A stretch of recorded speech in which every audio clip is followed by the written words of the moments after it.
இறை இயேசுவுக்குள் பிரியமான சகோதர சகோதரிகளே, தவக்காலத்தின் 2வது வாரத்திற்குள் நுழைகின்றோம்.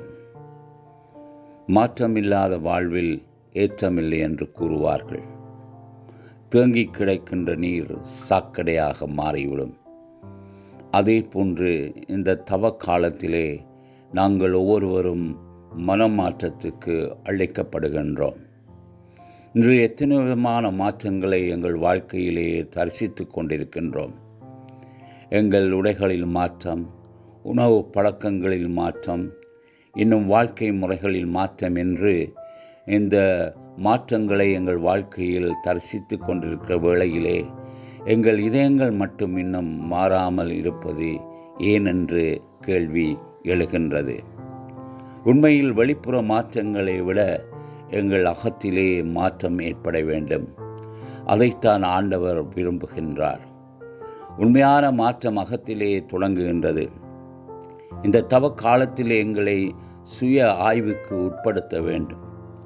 சுய சோதனை மிகவும் மிகவும் முக்கியமானது. இறைவனுடைய அருளையும் இரக்கத்தையும் பெற்று நாங்கள் ஒவ்வொருவரும் எங்கள் வாழ்வில் மாற்றம் பெற வேண்டியது அவசியமாகும். இந்த தவக்காலம் எந்தவித மாற்றமும் தாக்கமும் இல்லாமல் எங்களை கடந்து செல்ல போன்றதா என்பதை இன்றைய நாளிலே சிந்தித்து பார்க்க வேண்டும். குறிப்பாக இன்றைய நற்செய்தி வாசகமானது இயேசுனுடைய உருமாற்று நிகழ்வை எங்களுக்கு குறிப்பிடுகின்றது. இயேசு தம்முடைய சீடர்களை அழைத்து அவர்கள் முன் உருமாறுகின்றார். தபோர் மலையிலே அவருடைய ஆடைகள் கூட வெண்மையாக மாறுகின்றன. அவரிடமிருந்து ஒளி பிறக்கின்றது. இதை கண்டு சீடர்கள் அதிர்ச்சி அடைகின்றார்கள். ஆனால் தூய பேதுருவோ கூறுகின்றார், நாங்கள் இங்கே இருப்பது நல்லமென்று அறியாமலே கூறிவிடுகின்றார். இயேசுனுடைய உருமாற்ற நிகழ்வு எதை வெளிப்படுத்துகின்றது? அருமையானவர்களை, இயேசுனுடைய பாடுகள் நூலாகத்தான் அவர் மகிமை அடைந்தார் என்பதைத்தான் அங்கு வெளிப்படுத்துகின்றார். பாடுகள் இல்லாமல் பட்டமில்லை என்று கூறுவார்கள். நாங்கள் ஆண்டவரை அடைவதற்கு இலகுவான வழிகள் இல்லை. நம்முடைய வாழ்க்கையிலே நாங்கள் ஆண்டவரை அடைவதற்கு உரிய வழிகளை தேட வேண்டும். எல்லாவற்றையும் அடைவதற்கு நாங்கள் எவ்வளவோ கஷ்டப்படுகின்றோம், துன்பப்படுகின்றோம்.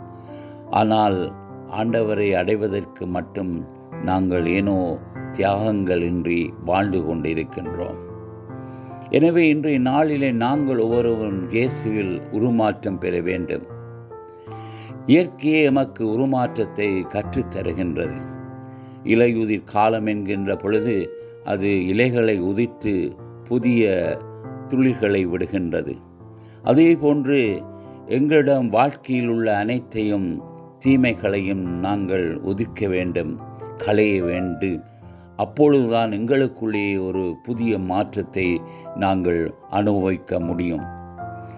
ஒரு மயிர்கொட்டி இயல்பாக அதை பார்க்கின்ற பொழுது எங்களுக்கு அசிங்கமாக இருக்கும். ஆனால் அதுவே தன்னை ஒடுக்கி ஒரு குழந்தை ஆக அது உருவாகி இறுதியிலே ஒரு அழகிய வண்ணாத்தி பூச்சியாக வெளிவருகின்றது.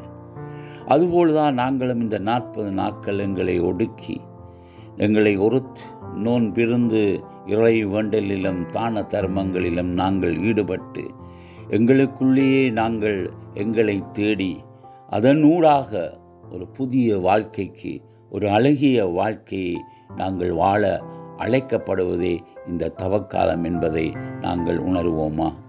இயேசுவின் உருமாற்றம் எங்களுக்குள்ளேயே நடக்க வேண்டும்.